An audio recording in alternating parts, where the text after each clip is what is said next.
Jalaluddin সুয়ুতির পরে ভারতের মাটিতে হাদিসের যে খিদমাত শুরু হয়, এই খিদমাতের কথা সকলেই স্বীকার করেছেন। যদি এই খিদমাত না থাকতো তাহলে হয়তো হাদিসের চর্চা দুনিয়া থেকে মিটে যেত। সেই খিদমাতগুলোর প্রথম যিনি শুরু করেছেন তার নাম বলতে হয় নওয়াব সিদ্দিক হাসান খান ভূপালী। নওয়াব সিদ্দিক হাসান খান ভূপালী একাধারে যেমন রাষ্ট্রনেতা ছিলেন, ঠিক তেমন আলেম ছিলেন। এত উন্নত মানের আরবি সাহিত্যে তিনি বই লিখতেন যে আরবদের পক্ষে অত উন্নত মানের আরবি সাহিত্যে বই লেখা সম্ভব কিনা প্রশ্নবিদ্ধ। তারাও সেই বই পড়তে হিমশিম খেয়ে যেত। আকিদার উপর তার 10-এরও অধিক বই রয়েছে নওয়াব সিদ্দিক হাসান খান ভূপালী। আজকে আপনি প্রতিযোগিতায় পাশ করলে পুরস্কার দিচ্ছেন, সেই যুগে নওয়াব সিদ্দিক হাসান খান ভূপালী বুলুগুল মারাম মুখস্থ করতে পারলে এই পুরস্কার, মিশকাত মুখস্থ করতে পারলে এই পুরস্কার, আরবাঈন নবাবী মুখস্থ করতে পারলে এই পুরস্কার, অগণিত পুরস্কার তিনি বিতরণ করতেন। আজকে মানুষ ফ্রি বই বিতরণ করতেছে, সেই কালে নওয়াব সিদ্দিক হাসান খান ভূপালী তাফসির ইবনে কাসির, সহিহ বুখারী, ইলামুল মুওয়াক্কিঈন, কিতাবুত তাওহীদ, এরকম শত বই, হাজারো লাখো কপি ভারতের বড় বড় আলেমদের কাছে নিজে ছাপিয়ে ফ্রি বিতরণ করিয়েছেন। বুলুগুল মারাম, মিশকাতুল মাসাবিহ। ভারতের মাটিতে হাদিসের চর্চায় নওয়াব সিদ্দিক হাসান খান ভূপালীর অবদান অনস্বীকার্য এবং আরবের আলেমগণ স্বীকার করে। দ্বিতীয় আরেকজন ব্যক্তি হচ্ছে শাহ ওলিউল্লাহ মুহাদ্দিস দেহলভী। তার লেখা আল হুজ্জাতুল্লাহিল বালেগার যে আরবি ভাষার মান, এই আরবি ভাষার মান একজন ভারতের মাটিতে বসা একজন অনারব কিভাবে লিখতে পারে তা ভাবতে ভাবতে মানুষ অজ্ঞান হয়ে যেতে পারে। হুজ্জাতুল্লাহিল বালেগাতে শাহ ওলিউল্লাহ মুহাদ্দিস দেহলভী রাফুল আদাইনের কথা লিখেছেন, 12 তাকবীর ঈদের সালাত আদায়ের কথা লিখেছেন, জোরে আমিনের কথা লিখেছেন। তিনি আমলগতভাবে হানাফি হলেও তিনি তার লেখনীতে, তার দার্সে আহলুল হাদিসদের কথা বলে গেছেন। শাহ ওলিউল্লাহ মুহাদ্দিস দেহলভীর মাধ্যমে মূলত ভারতের মাটিতে জমে থাকা শিরক, বেদাত, জুমুদ, তাকলিদের যে জুমুদ ভারতের মাটিতে জেঁকে বসেছিল, সেটার বিরুদ্ধে প্রথম আন্দোলন মূলত তিনি ইলমি আন্দোলন পরিচালনা করেছিলেন। তার ছেলে তার মৃত্যুর পর আব্দুল আজিজ মুহাদ্দিস দেহলভী, যিনি প্রথম ভারতকে দারুল কুফর ঘোষণা করেন। দারুল কুফর মানে যার বিরুদ্ধে জিহাদ করা যায়, যার গনিমতের মাল লুণ্ঠন করা যায়, যার জোরপূর্বক ক্ষমতা দখল করা যায়, সেটাকে বলা হয় দারুল কুফর। যেহেতু ভারত দারুল ইসলাম ছিল, মুসলমানেরা যেহেতু ভারত শাসন করত, সেহেতু যতক্ষণ ভারতকে দারুল কুফর বলা না হচ্ছে ততক্ষণ জিহাদ জায়েজ হবে না। প্রথম ভারতকে দারুল কুফর বলে ফতোয়া দিয়েছিলেন আব্দুল আজিজ মুহাদ্দিস দেহলভী। তার লেখা বই বুস্তানুল মুহাদ্দিসিন ইসলামিক ফাউন্ডেশন থেকে অনুবাদ করা আছে। মুহাদ্দিসদের বই পুস্তক জীবনী নিয়ে তিনি সেই বই লিখেছেন। সম্মানিত উপস্থিতি, আব্দুল আজিজ মুহাদ্দিস দেহলভীর পরে তার হাদিসের মসনাদ, দেহলভী মানে দিল্লির অধিবাসী, দিল্লির অধিবাসীকে বলা হয় দেহলভী। তার হাদিসের মসনাদ আঁকড়ে ধরেন শাহ ইসহাক মুহাদ্দিস দেহলভী। ইসহাক মুহাদ্দিস দেহলভী পর্যন্ত ভারত, পাকিস্তান, বাংলাদেশের আহলে হাদিস বলেন, দেওবন্দি বলেন, বেরলভী বলেন, সকলের হাদিসের সানাদ, সকলের উস্তাদ এক এবং একক।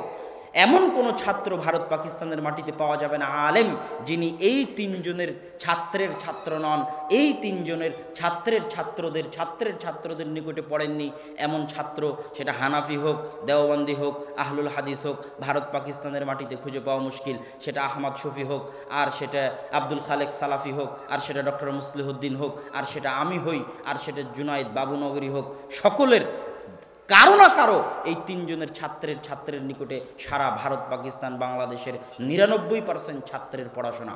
শাহ ইসহাক মুহাদ্দিস দেহলভীর পর দার্স ভাগ হয়ে যায়। আহলুল হাদিস এবং দেওবন্দি, যেটা আমরা বলতে পারি, তারা মুখোমুখি অবস্থান গ্রহণ করে মিয়াঁ নাজির হুসাইন দেহলভীর শক্ত ভূমিকার কারণে। মিয়াঁ নাজির হুসাইন দেহলভীর আগে শিরক বেদাতের বিরুদ্ধে, হাদিসের উপর আমলের পক্ষে, তাকলিদের বিরুদ্ধে কঠোর ও কঠিনভাবে ভূমিকা রাখার সাহস তেমন কেউ করেননি। প্রথম করেছিলেন মাওলানা ইসমাইল শহীদ আর মিয়াঁ নাজির হুসাইন দেহলভী। মাওলানা ইসমাইল শহীদ করেছিলেন জিহাদের মাঠে।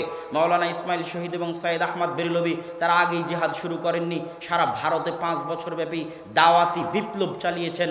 ভারতের উত্তর থেকে দক্ষিণ, পূর্ব থেকে পশ্চিম দাওয়াতে গেছেন এবং দাওয়াতি কাজে ব্যস্ত থেকেছেন। মাওলানা ইলায়েত আলী, মাওলানা বেলায়েত আলী, তাদের দাওয়াতি ছিল শিরক এবং বেদাতের বিরুদ্ধে, তাকলিদের বিরুদ্ধে, হাদিসের উপর আমলের পক্ষে। রাফুল আদাইন করতে হবে, জোরে আমিন বলতে হবে, এগুলোর প্রচার এবং প্রচলন কঠোরভাবে তিনি প্রথম শুরু করেছিলেন। তার বই তাকবিয়াতুল ঈমান যদি আজকেও পড়েন আপনি আশ্চর্য হবেন, এই অন্ধকার ভারতের মাটিতে শিরকের বিরুদ্ধে, বেদাতের বিরুদ্ধে কত কঠোর কলম তিনি সেই যুগে ধরেছেন তা ভাবতে অবাক লাগে। আপনি যদি মনে করেন দিবস কেন শিরক, আব্দুর রাজ্জাক বিন ইউসুফ কেন বলে দিবস শিরক, আপনাকে তাকবিয়াতুল ঈমান পড়তে হবে। শাহ ইসমাইল শহীদ রাহিমাহুল্লাহ লিখে যাওয়া, সেখানে তিনি শিরকের আকীদা, তাওহীদের আকীদা, বেদাত এবং সুন্নাতের আকীদা স্পষ্ট করেছেন। ঠিক আর একদিকে মিয়া নাজির হোসাইন দেহলভি, তার 1.5 লক্ষ ছাত্র ছিল। তিনি ছিলেন, তার একটা লেখা গ্রন্থ আছে মেয়ারুল হক।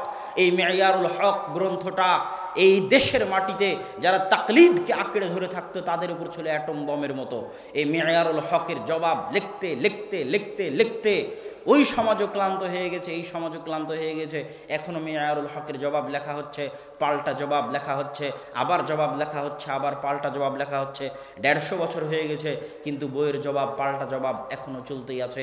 সেই বইয়ের নাম মেয়ারুল হক, লিখেছেন মিয়া নাজির হোসাইন দেহলভি। তার 1.5 লক্ষ ছাত্র আজ সারা পৃথিবীতে যেখানে যত আহলে হাদিস দেখতে পাচ্ছেন, বংশালের আহলে হাদিস বলেন, বেরায়েতের আহলে হাদিস বলেন, বল্লার আহলে হাদিস বলেন, আর নতুন আমরা যারা দাওয়াতি কাজে দেখতে পাচ্ছেন বড় বড় আলেম ওলামাদেরকে, সেটা আব্দুর রাজ্জাক বিন ইউসুফ হোক, আর আকরামুজ্জামান বিন আব্দুস সালাম হোক, আরও যত আলেম ওলামাকে দাওয়াতি ময়দানে দেখতে পাচ্ছেন, তারা সকলেই মিয়া নাজির হোসাইন দেহলভির ছাত্ররা। সারা ভারত, পাকিস্তান, বাংলাদেশে যে দাওয়াতি বিপ্লব নিয়ে ছড়িয়ে গেছিলেন সেটার ফসল। তার 4 জন ছাত্রের কথা না বললেই নয়। একজন আব্দুর রহমান আল মুবারকপুরি, একজন শামসুল হক আল আজিমাবাদী, একজন সানাউল্লাহ অমৃতসরী, একজন আবদুল্লাহ গাজীপুরি। এটা ইতিহাস, এই ইতিহাস মনে রাখতে হবে। মনে না রাখতে পারাটা ব্যর্থতা। আমি দারুল উলুম দেওবন্দে পড়েছি, প্রত্যেক ক্লাসে এমন কোনো ক্লাস নাই যেই ক্লাসে দারুল উলুম দেওবন্দের শিক্ষকেরা বলতেন না যে হামারে আকাবির নে ফরমায়া, মৌলানা কাসিম নানুতুবি সাহাব নে এ ফরমায়া, উমুক সাহাব নে এ ফরমায়া। তারা তাদের আকাবিরদের ইতিহাসগুলো ধরে রেখেছে তাদের দার্সে, তাদের তারদিসে, তাদের বক্তব্যে, তাদের লেখনীতে।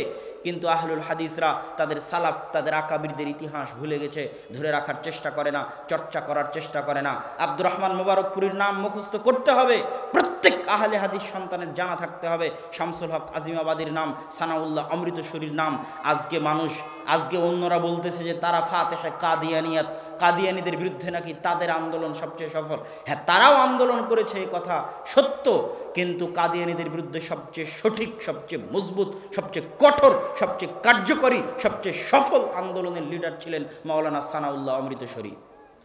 এবং তার সাথে মোবাহালাতেই, তার সানাউল্লাহ অমৃতসরীর সাথে মোবাহালাতেই গোলাম আহমদ কাদিয়ানির মৃত্যু হয়।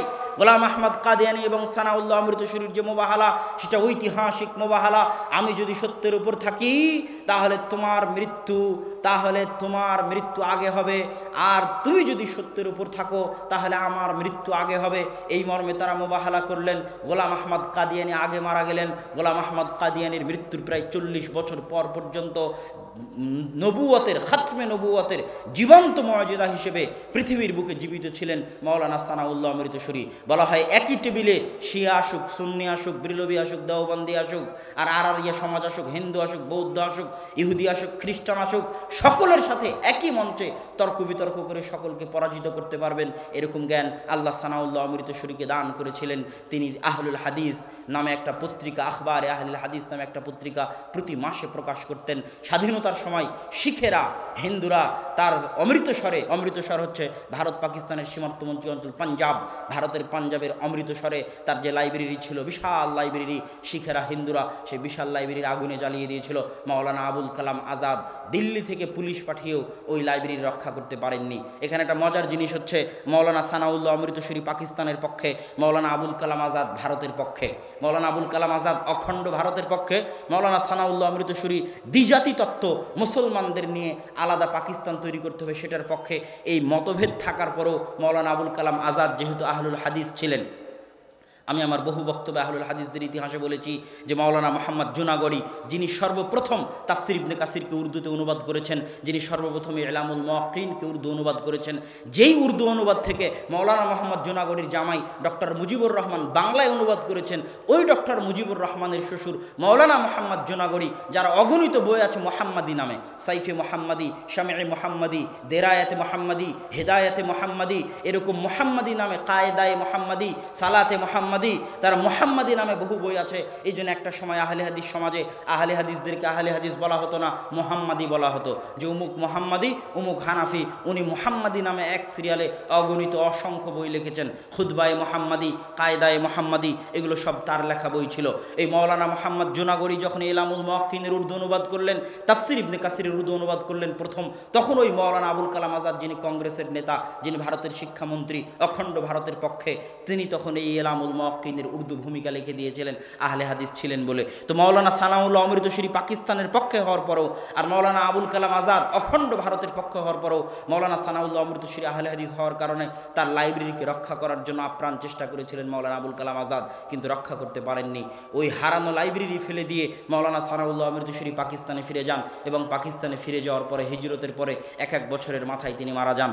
বলছিলাম মিয়া নাজির হোসাইন দেহলভী রাহিমাহুল্লাহর আরেকজন ছাত্র আব্দুর রহমান আল মুবারকপুরী সারা পৃথিবীতে সুনানে তিরমিজির সর্ববিশুদ্ধ সবচেয়ে উন্নত আরবি ব্যাখ্যা গ্রন্থ, আরবি ভাষ্য গ্রন্থ, যা পৃথিবীর সকল আলেমের নিকটে রয়েছে। সকল আলেম এক বাক্যে সুনানে তিরমিজির এই ব্যাখ্যা গ্রন্থকে শ্রেষ্ঠ ব্যাখ্যা গ্রন্থ বলে স্বীকৃতি দিয়েছে সেই তুহফাতুল আহওয়াজির লেখক মাওলানা আব্দুর রহমান আল মুবারকপুরী। ভারতের মানুষ জামিয়া রাহমানিয়ার ফারেক, দিল্লির বুকে জামিয়া রাহমানিয়া, যেটা এখন জামিয়া মিল্লিয়া ইসলামিয়া নামে পরিচিত, ইসলামিক ইউনিভার্সিটি, ওই জামিয়া মিল্লিয়া ইসলামিয়ার জায়গাতেই জামিয়া রাহমানিয়া দিল্লি ছিল। কিন্তু জামিয়া রাহমানিয়া দিল্লির জেলা পরিচালক ছিলেন, তারা ছিলেন অখণ্ড ভারতের বিরোধী এবং পাকিস্তানের পক্ষে। এই জন্য যখন ভারত পাকিস্তান আলাদা হয় তখন তারা জামিয়া রাহমানিয়া দিল্লির বই পুস্তক দিল্লি সরকারের হাতে হস্তান্তর করে দিয়ে ছেড়ে দিয়ে পাকিস্তানে হিজরত করেন। পাকিস্তানে গিয়ে আবার তারা জামিয়া রাহমানিয়া প্রতিষ্ঠা করেছিলেন।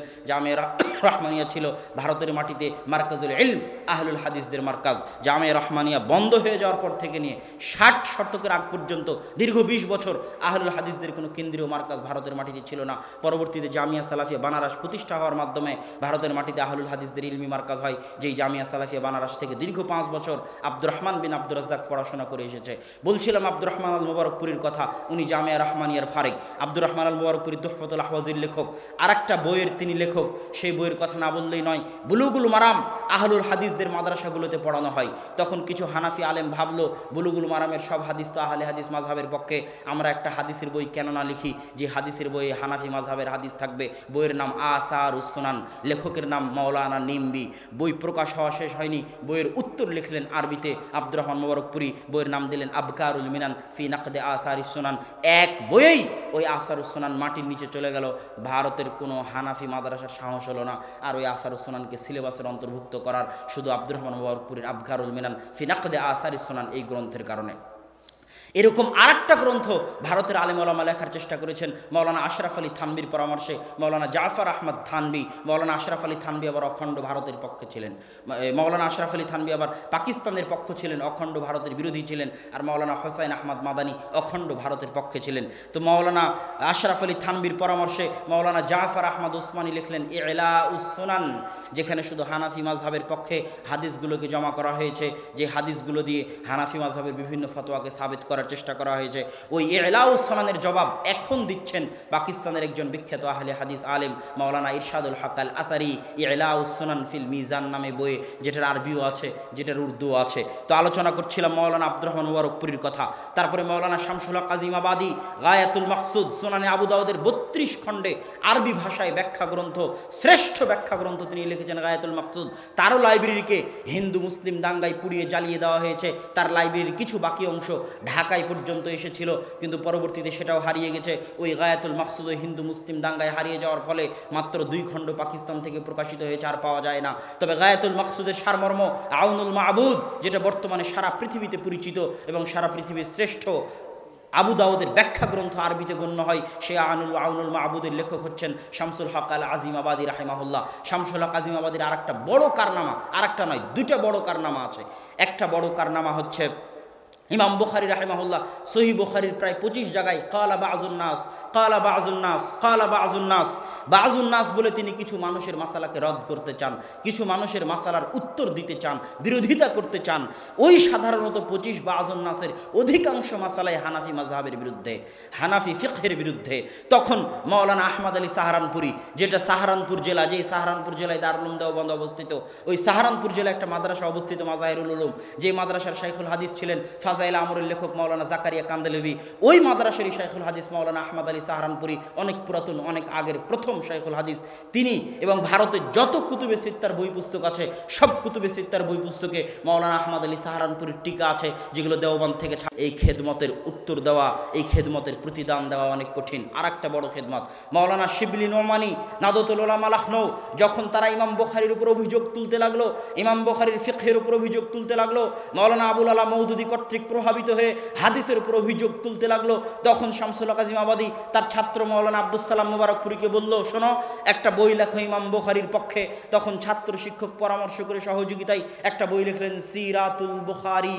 যখন মাওলানা শিবিলি নোমানি লিখেছিলেন সিরাতুন নুমান তথা সিরাত নুমান ইবনে সাবিত, সেটাতে তিনি ইমাম বুখারী এবং আহলুল হাদিসদের উপর অনেক অভিযোগ উত্থাপন করেছিলেন। ওটার উত্তরে সিরাতুল বুখারী লিখলেন শামসুল কাজিম আবাদী এবং তার ছাত্র আব্দুস সালাম মুবারকপুরী। আমার দেখা, আমি মিন্নাতুল বাড়িতে ইমাম বুখারীর জীবনী লিখতে গিয়ে দেখেছি সিরাতুল বুখারীর চাইতে শ্রেষ্ঠ ইমাম বুখারীর জীবনী কোনো গ্রন্থ আরবি ভাষাতেও নাই, উর্দু ভাষাতেও নাই, বাংলা ভাষাতেও নাই, যেটা আহলুল হাদিসদের খেদমত, ভারতের আহলুল হাদিসদের খেদমত, উর্দুতে লেখা সিরাতুল বুখারী।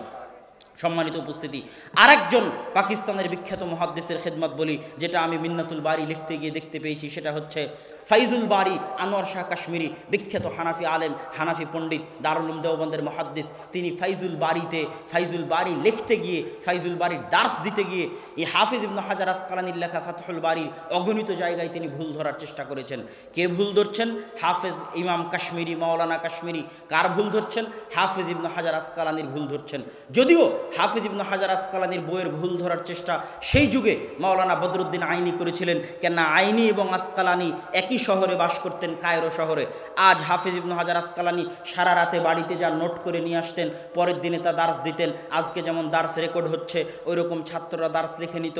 একজন ছাত্র ওই লিখে নেওয়া দার্স বদরুদ্দিন আইনি রাহিমাহুল্লাহকে দিয়ে আসতেন, উনি আবার তখন ওটার জবাব লিখতেন। যখন ফাতহুল বারী প্রকাশ হয়ে গেল, ফাতহুল বারী প্রকাশ হওয়া মাত্রই ফাতহুল বারীর ভুল ধরে তখন উমদাতুল কারি বদরুদ্দিন আইনির লেখা শারাহ প্রকাশ হলো, যেটার উত্তর দেওয়ার চেষ্টা করেছেন হাফিজ ইবনে হাজার আসকালানি। আল ইন্তেকাজুল ইতিরাজুল ইন্তেকাজ, এই গ্রন্থগুলোতে তিনি উত্তর দেওয়ার চেষ্টা করেছেন, কিন্তু তার আগে তিনি দুনিয়া থেকে বিদায় নিয়েছেন। তো আনোয়ার শাহ কাশ্মীরিও হাফিজ ইবনে হাজার আসকালানির ভুল ধরার চেষ্টা করেছে ফাইজুল বারীতে। এবার হাফেজ মোহাম্মদ গন্দলবি, পাকিস্তানের আলেম, তিনি একটা বই লিখেছেন ইরশাদুল কারি ফি নাকদি ফাইজুল বারী। উনি ফাইজুল বারীতে মাওলানা কাশ্মীরি হাফিজ ইবনে হাজার আসকালানির ভুল ধরতে গিয়ে কি ভুল করেছেন, আর উনি নিজে কি ভুল করেছেন, আর ইবনে হাজার আসকালানির ভুল ধরতে গিয়ে কি ভুল করেছেন তা তিনি লিখেছেন। এই খেদমতগুলো পড়লে আপনাকে এবং আমাকে তাদের জ্ঞানের সামনে শিশু মনে হবে যে এই উপমহাদেশের আহলুল হাদিস আলেমরা কি না খেদমতের আঞ্জাম দিয়ে গেছে। ইলমি খেদমতের যে আঞ্জাম দিয়ে গেছে তার ঋণ শোধ করা আহলুল হাদিসরা তো দূরে থাক, হানাফি ভাইয়েরাও শোধ করতে পারবেন না। কেননা হানাফি ভাইদের মধ্যেও ইলমের চর্চা দেখা দিয়েছে আহলুল হাদিসদের চর্চার কারণে। কুতুবে সিত্তা প্রথম উর্দু অনুবাদ করেছে আহলুল হাদিসরাই। ওয়াহিদুজ্জামান হায়দরাবাদী রাহিমাহুল্লাহ তিনি প্রথম উর্দু অনুবাদ করেছেন। তো সম্মানিত উপস্থিতি, আমি আহলুল হাদিসদের ইলমি যে খেদমত, এই খেদমতের উপর যদি বলি তো ঘন্টার পর ঘন্টা এমনিই বলতে থাকা যাবে। ভারত পাকিস্তানের আহলুল হাদিস আলেমরা হাদিসের কী ধরনের খেদমত করেছেন। আজকে এখন আমি যদি মদিনা ইসলামী বিশ্ববিদ্যালয় থেকে পড়ে এসে বলি যে ভারতের আলেমদের নিকট থেকে ইলিম নেওয়া যাবে না, জ্ঞান নেওয়া যাবে না, আকিদার শিক্ষা নেওয়া যাবে না, তাহলে এটা নিমক হারামি হবে। ভারত উপমহাদেশের আলেমদের জ্ঞানকে অপমান করা হবে। তারা আজ মদিনা ইসলামী বিশ্ববিদ্যালয়ে সার্বিক সুযোগ সুবিধা ভোগ করার পরে সৌদি সরকার যত কোটি টাকা ইলমের পিছনে খরচ করে, খুব কম দেশ আছে অত টাকা ইলমের পিছনে খরচ করতে পারবে। সার্বিক উন্নত সুযোগ সুবিধা পাওয়ার পরে যে ধরনের খেদমত হচ্ছে, সেই অন্ধকার যুগে ব্রিটিশদের অত্যাচারের মুখে একদিকে ব্রিটিশদের সাথে জিহাদ, আর একদিকে ইলমি খেদমত, এই কঠিন যুগ যে সমস্ত আলেম ওলামা পার করেছেন তাদের খেদমতকে ছোট করে দেখার সুযোগ নেই। সম্মানিত উপস্থিতি, যদিও আমি কিছুক্ষণের পূর্বেই আমার বক্তব্যের বিষয়ে অবগত হলাম, জঙ্গিবাদ ও সন্ত্রাস নির্মূলে কি করণীয়। আমার পূর্বে শ্রদ্ধেয় শায়েখ ডক্টর মুসলিহুদ্দিন হাফিজাহুল্লাহ আহলুল হাদিসদের বিভিন্ন ইতিহাস, বিভিন্ন অবদান নিয়ে আলোচনা করছিলেন। আমিও কিছু কিছু ক্ষেত্রে আহলুল হাদিসদের, বিশেষ করে ইলমি খেদমাত ভারত উপমহাদেশের মাটিতে এবছর বহু বক্তব্যে আলোচনা করার চেষ্টা করেছি। ওনার বক্তব্যে মোটামুটি জেহাদে, ব্রিটিশ বিরোধী জেহাদে আহলুল হাদিসদের অবদান, রাজনীতির ক্ষেত্রে আহলুল হাদিসদের অবদান অনেকটাই ফুটে উঠেছে। আমি সংক্ষিপ্ত আকারে ভারত উপমহাদেশের ইলমি জগতে আহলুল হাদিসদের কি অবদান রয়েছে তার প্রতি সংক্ষিপ্ত আলোকপাত করে আমার বক্তব্যের মূল বিষয়ের দিকে এগিয়ে যাব ইনশাআল্লাহ। ভারত উপমহাদেশে হাদিসের চর্চা, কোরআনের চর্চা আজকে নতুন নয়, 150-200 বছর পূর্বেও নতুন নয়। ইতিহাস বলে খায়রুল কুরুন তথা যেই যুগকে রাসূল সাল্লাল্লাহু আলাইহি ওয়াসাল্লাম সর্বশ্রেষ্ঠ যুগ বলেছেন, সেই যুগেও ভারত পাকিস্তানের মাটিতে কোরআন এবং হাদিসের চর্চা হয়েছে। কুতুবে সিত্তাহ বুখারী, মুসলিম, আবু দাউদ, নাসাই, তিরমিজি, ইবনে মাজাহ 6 জনেরই শিক্ষক কুতাইবা বিন সাঈদ আল বাগলানি। বহু হাদিস পাবেন কুতুবে সিত্তাতে, শুরু হবে হাদ্দাসানা কুতাইবা, হাদ্দাসানা কুতাইবা।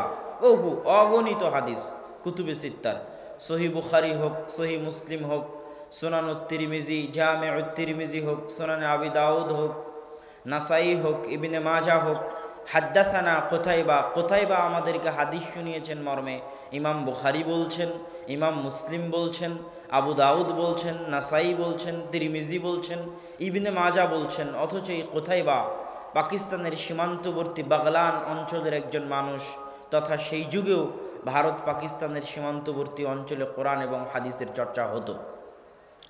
পাকিস্তানের একটি শহর মানসুরাবাদ, যার পরিচয় ইতিহাসের পাতায় পাওয়া যায়।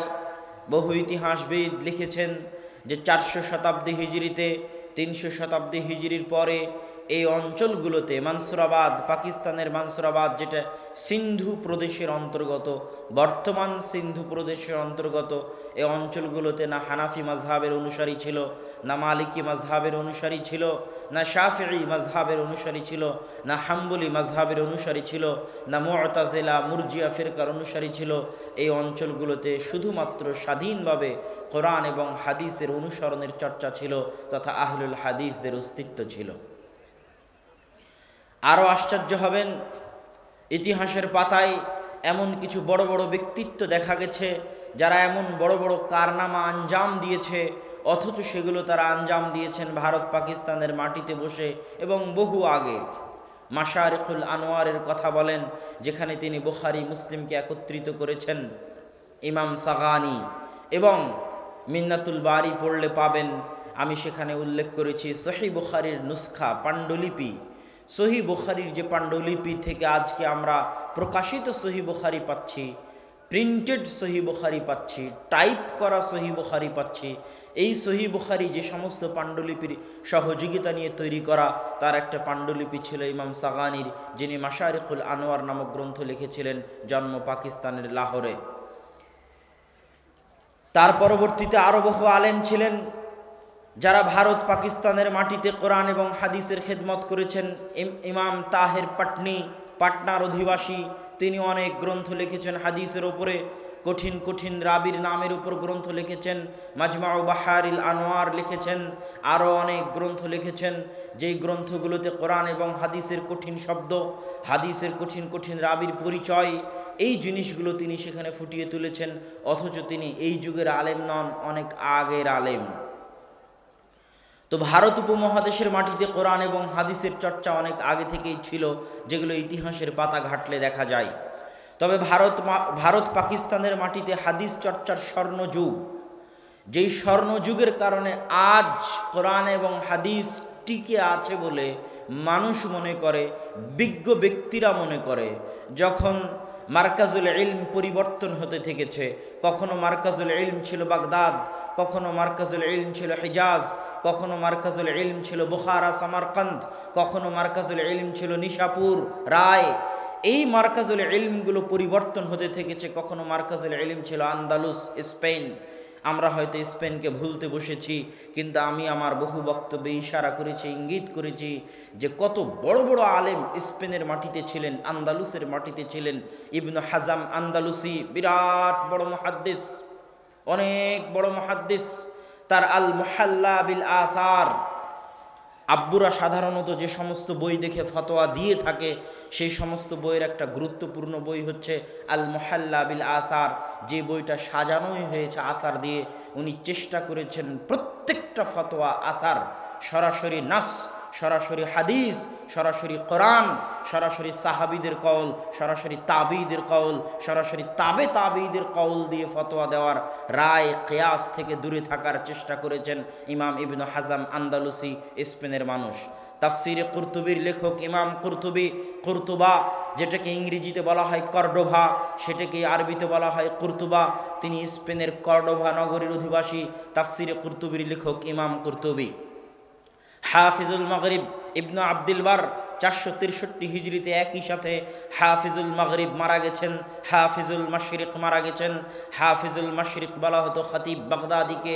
মাশরিক মানে হচ্ছে পূর্বের হাফেজ, পূর্বের দেশগুলোর সবচেয়ে বড় হাফেজ আলেম। খতিব বাগদাদিও 463 হিজরিতে মারা যান।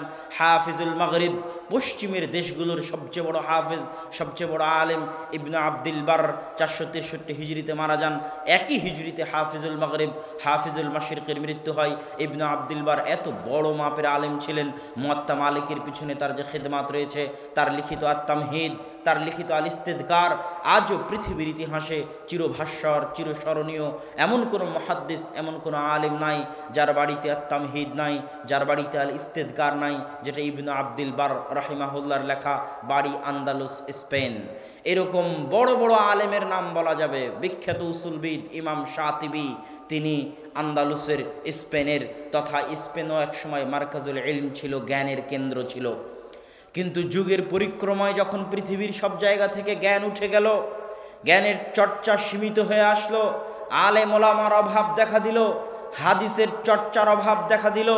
জালালউদ্দিন সুয়ুতির মৃত্যুর পরে পৃথিবী বড় মাপের তেমন কোনো আলেম আর দেখতে পেল না। তখন আল্লাহ সুবহানাহু ওয়া তাআলা ভারত পাকিস্তানের মাটিকে জ্ঞান চর্চার জন্য বাছাই করে নিয়েছিলেন, এবং ভারত পাকিস্তানের আলেম ওলামা এই ভারত পাকিস্তানের মাটিকে জ্ঞান চর্চার এমন উর্বর ভূমি বানিয়েছিল যা আজকের পৃথিবী স্বীকার করতে বাধ্য হচ্ছে। আমি নিজেও বাস্তব তার চাক্ষুষ প্রমাণ দেখেছি। এমন কোনো হাদিসের বই নাই, এমন কোনো ইলমুর রিজালের বই নাই, এমন কোনো ইলমুল জারহ ওয়া তা'দিলের বই নাই যার অধিকাংশগুলো যদি বলা হয় আউয়াল তাবা, প্রথম প্রকাশ, প্রথম টাইপ করা প্রিন্টেড প্রকাশ কোথায় থেকে, দেখলেই দেখা যাবে হিন্দ থেকে, হায়দ্রাবাদ দাকান, দায়রাতুল মাআরিফ, হায়দ্রাবাদ দাকান থেকে প্রকাশিত। বিখ্যাত ইয়েমেনের আলেম আব্দুর রহমান বিন ইয়াহইয়া আল মুআল্লিমি, তিনি আল জারহ ওয়া তা'দিল ইবনু আবি হাতিম, আবু হাতিম হচ্ছেন বিখ্যাত মুহাদ্দিস। মুহাদ্দিসদের মধ্যে যারা পাহাড় স্বরূপ, জাবাল স্বরূপ, হাদিস শাস্ত্রে যাদের কথা চলে, যারা ইমাম বুখারী, ইমাম মুসলিম, আবু দাউদ, নাসাই, তিরমিজির ওস্তাদ, আবু হাতিম, আহমদ বিন হাম্বল, আবু যুরআ, ইয়াহইয়া বিন মাঈন, ইয়াহইয়া বিন সাঈদ আল কাত্তান, আলী ইবনুল মাদিনী, এই 5 জন হচ্ছেন হাদিস শাস্ত্রের জাবাল, পাহাড়, যাদের কথায় রাবিদের যাচাই বাছাই নির্ধারিত হয়। এই রাবি চলবে না চলবে না, 80%, 90% রাবিদের সঠিক ব্যাঠিক নির্ধারিত হয় এনাদের কথার উপর ভিত্তি করে। সেই আবু হাতিম আর আবু যুরআ দুইজনকে পাশে বসিয়ে তাদের এই আবু হাতিমের সন্তান আব্দুর রহমান ইবনে আবি হাতিম, তিনি একজন করে রাবির নাম নেন আর বাপকে জিজ্ঞেস করেন, আব্বা এই রাবির বিষয়ে আপনার মন্তব্য কি, এই বর্ণনাকারীর বিষয়ে আপনার মন্তব্য কি। পিতা উত্তরে বলে, ছেলে লিখতে থাকে। পাশে আর একজন শাইখ থাকে আবু যুরআ, তাকে জিজ্ঞেস করা হয় এই রাবির বিষয়ে আপনার মন্তব্য কি, তিনি বলেন ছেলে লিখতে থাকে। এই লিখিত বই আল জারহ ওয়া তা'দিল, হাদিস শাস্ত্রে, জারাহ তা'দিলের শাস্ত্রে কোন রাবি চলবে কোন রাবি চলবে না, এই শাস্ত্রে সবচেয়ে পুরাতন এবং সবচেয়ে গ্রহণযোগ্য, সবচেয়ে নির্ভরযোগ্য সানাদওয়ালা গ্রন্থ হচ্ছে আল জারহ ওয়া তা'দিল। ইমাম বুখারী যখন তারিখুল কাবির লিখেছিলেন, ইমাম বুখারীর জীবনের প্রথম লেখাগুলোর একটা ছিল 18-19 বছর বয়সে যখন তিনি তারিখুল কাবির লেখেন, তখন তিনি সমস্ত রাবিদের জীবনী রচনা করার চেষ্টা করেছিলেন, কিন্তু তেমন জারাহ তা'দিল নকল করেননি। খুব অল্প সীমিত জারাহ তা'দিল নকল করেছেন, রাবি চলবে কি চলবে না কথা নকল করেছেন সীমিত। তো ইবনু আবি হাতিম ওই রাবিগুলোকে নিয়েই, যেই রাবিগুলো তারিখুল কাবির ইমাম বুখারীর লেখা, ওই রাবিগুলোকে নিয়ে বাপ আর আবু যুরআর সামনে বসেছে আর তাদের তাদের মন্তব্য লিখতে থেকেছে, সেটা আল জারহ ওয়াত তা'দীল লিবনে আবি হাতেম। প্রথম প্রকাশিত হয়েছে কোথায় থেকে? আব্দুর রহমান বিন ইয়াহইয়া আল মুআল্লিমি, কোথায়? ইয়েমেনের মুহাদ্দিস। তিনি এই বই প্রকাশ করেছেন কোথায় বসে? ভারতের হায়দ্রাবাদে বসে, দায়রাতুল মাআরিফ দাকানে বসে গবেষণা করে করে আউয়াল তাবা, প্রথম প্রকাশ এই বইয়ের ভারতের মাটিতে। এরকম অগণিত অসংখ্য বই আছে, অসংখ্য খিদমাত আছে, যেগুলো ভারতের মাটি থেকে আঞ্জাম দেওয়া হয়েছে। আজ সৌদি আরবের শায়েখদের কাছে যত হাদিসের সানাদ আছে, হাদিসের সানাদ মানে আল্লাহ রাসূল পর্যন্ত, ইমাম বুখারী পর্যন্ত, মুসলিম, আবু দাউদ, নাসাই, তিরমিজি, ইবনে মাজা পর্যন্ত যে সিলসিলায়ে সানাদ, যে এই বই আমি উমুককে পড়িয়েছি, সে তাকে পড়িয়েছে, সে তাকে পড়িয়েছে, এই সানাদ সাবেত না হলে বই সাবেত হয় না। লেখক পর্যন্ত সানাদ সাবেত না হলে বই অগ্রহণযোগ্য প্রমাণিত হয়। যেমন লেখক থেকে আল্লাহ রাসূল পর্যন্ত সানাদ লাগে হাদিসটা আল্লাহ রাসূলের কিনা এটা প্রমাণ করতে। বুখারী থেকে রাসূল সাল্লাল্লাহু আলাইহি ওয়াসাল্লাম পর্যন্ত সানাদ লাগবে হাদিস আল্লাহ রাসূলের কিনা এটা প্রমাণ করতে। কিন্তু এই বই ইমাম বুখারী লিখেছে না অন্য কেউ লিখেছে? আমার কাছে প্রকাশিত যে বুখারী, এই বুখারী ইমাম বুখারীর লেখা বুখারী না কার লেখা বুখারী, এটা প্রমাণ করতে ইমাম বুখারী থেকে আমার পর্যন্ত সানাদ লাগবে, না হলে প্রমাণিত হবে না যে এই সহিহ বুখারী, ইমাম বুখারীর বুখারী। মানুষ বলবে এটা বিকৃত করে অন্যের লেখা নামে চালিয়ে দেওয়া হয়েছে, ইমাম বুখারীর নয়। এই যে সানাদগুলো আজও সৌদি আরবের মাটিতে যত সানাদ আছে তার 50%, 60-70% সানাদ শাহ ওলিউল্লাহ মুহাদ্দিস দেহলভী হয়ে, ভারতের কোনো না কোনো মুহাদ্দিস হয়ে, মিয়া নাজির হোসাইন দেহলভী হয়ে, ভারতের কোনো না কোনো মুহাদ্দিস হয়ে এই সানাদগুলো লেখক পর্যন্ত পৌঁছে, বুখারী, মুসলিম, আবু দাউদ, নাসাই, তিরমিজি, ইবনে মাজা পর্যন্ত পৌঁছে। এই জন্য এখনও আরবের শায়েখদের মধ্যে প্রচলন রয়েছে সানাদ গ্রহণের জন্য ভারত পাকিস্তানে আসা, কেননা এখনও পৃথিবীর আলী সানাদ, উঁচু সানাদ, এই উঁচু সানাদ বলতে মাঝখানে ব্যবধান কমে যাওয়া, লেখক পর্যন্ত ব্যবধান কমে যাওয়াকে বলা হয় আলী সানাদ। এখনও আলী সানাদ অনেক ভারত, পাকিস্তান, বাংলাদেশের মাটিতে রয়েছে, যেগুলো অন্য দেশগুলোতে পাওয়া কঠিন আছে। আমি আলোচনা করছিলাম